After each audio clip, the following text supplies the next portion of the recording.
everyone, I am Samad Jain of class 7 and I am from Vidyasagar Educational Academy.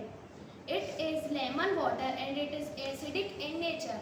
So I will take blue litmus paper. If I will dip into lemon water, then its color changes to red. Second, it is baking soda solution and it is basic in nature.